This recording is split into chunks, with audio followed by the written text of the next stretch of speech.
Welcome back, fellow coders. Jared O'Leary here with BootUp. This video, I'm going to show you how to code our jump scare. So first thing we want to do is create a slideshow. So we're going to make it so we switch between the 7 backdrops. So we're actually going to add this code to our stage. So we click on it, and then that gives us some different blocks and gets rid of some of the motion blocks.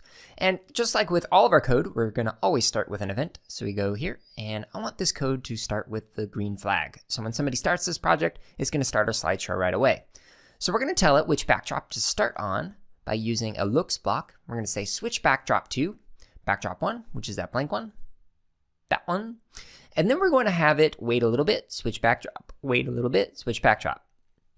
So to do that, instead of writing out that code over and over, we're actually going to use repeat to say, hey, do this thing 6 times, because there are 7 backdrops and we're starting on one of them.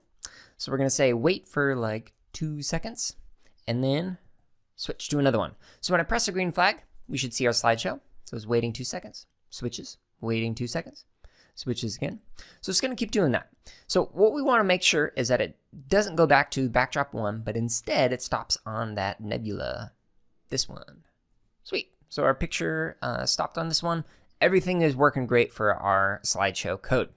So green flag, we tell it what you want to start with, and then we repeat the process of switching backdrops 6 times after we wait a little bit.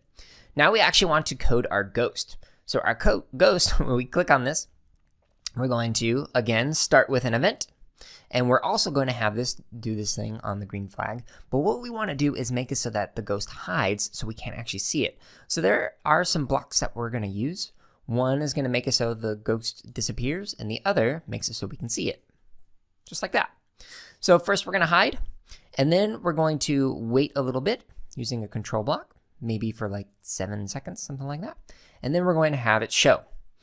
And then because I want it to be extra spooky, I'm going to actually add in a sound to this. So I'm going to go to my sounds, and I want it to make it so that instead of playing a pop sound, our ghost makes some kind of a sound. So let's see here. Let's go with voice. Let's go with that one. Crazy laugh. That's a good laugh. Okay, so now to make it so that it plays the sound when this appears, we can go in here and we can say start the sound right after it shows. And you could also use the play sound until done if you want. Either of the blocks would work for this kind of code. So let's test it and see if this is working. Okay, it's waiting 7 seconds. It's waiting. Yeah, perfect. So that's exactly what I wanted it to do. So make sure you start your code in the stage to get the slideshow. And then once you're done with that, add in some code for your sprite to make the jump scare, and add in some other blocks that I didn't use in this video to make it even cooler. Hey everyone, if you're watching this on YouTube, go ahead and like, comment, and subscribe. If you're not watching us on YouTube, you can find us on that platform as well as other social media outlets by searching for BootUp PD. And if you're looking for more free lessons, projects, and resources for teachers and students, visit us at bootuppd.org, where you can also learn about our high-quality professional development.